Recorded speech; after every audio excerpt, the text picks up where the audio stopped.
Before you try to teach, guide, or even inspire a middle schooler, you have to answer one question for them.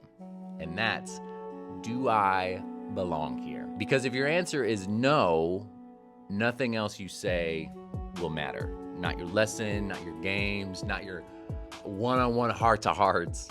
Belonging isn't a bonus, it's the entry point that everything else is based off. Middle schoolers are wild because it's chaos. They're insecure and confident. They're goofy and emotional and distracted all at once. But underneath all that chaos, they're scanning, not just for snacks or food or the games, but they're scanning for safety. And safety doesn't mean no one yells. It means, can I relax here? Can I be myself while I'm in this space? Am I wanted here or am I just tolerated? And most adults, myself included, don't realize how fast middle schoolers can pick up on that vibe. They know they're being watched, judged, or written off completely. They also know when they're genuinely wanted. When someone lights up a little bit when they walk in the room, that's what belonging feels like. There was a student, she came to our program after school, always on time, but always kind of little on edge, back of the room, hoodie up, quiet, never disruptive, but never really actually participating either. So for a few weeks, we just said hey and let her be. Then one Friday, one of our team members asked if she'd be down to hand out snacks. Nothing big, just a quick ask. She kind of paused and then she nodded and she passed out the chips and the Capri Suns, I think it was. And she probably said 5 words the whole time. But the next week, she shows up early.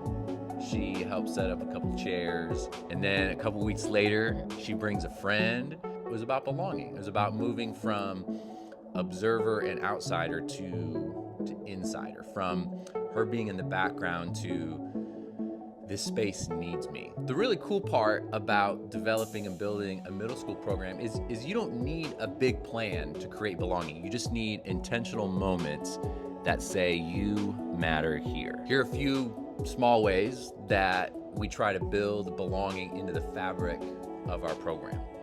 One, we make it really clear. One of our values is that everyone belongs here, which means that we love you like you're already family. We greet students by name, not in like a super awkward roll call type situation, but just naturally, we're happy to see them. We try to give them something that's theirs, a role, maybe even as simple as their seat being saved. And we notice when they're gone. When they come back, we say something like, hey, it wasn't the same without you. We're so glad you're here. We try to celebrate the small wins, not just big, loud, big church moments, but stuff like, hey, you led this today, or I heard you got a shout out at school. Middle schoolers need consistency more than they need hype and charisma. They need to know that you'll keep showing up and that they're allowed to show up as themselves. So if you're wondering where to start with middle schoolers, you can start with curriculum, you can start with a program, but really you should just start with belonging. Not hype, not a perfect sermon or a perfect program or this super polished small group system. Because when a student feels like they belong, they're gonna lean in. And when they lean in, they start to listen. And when they listen, they grow. And that's our chance to really help them flourish and guide them through life. You can think of it as belonging is the soil and everything else grows out of that. We're building a middle school program in urban Phoenix that actually works. So if you're building too, you work with middle schoolers, remember that you're not alone. We got you.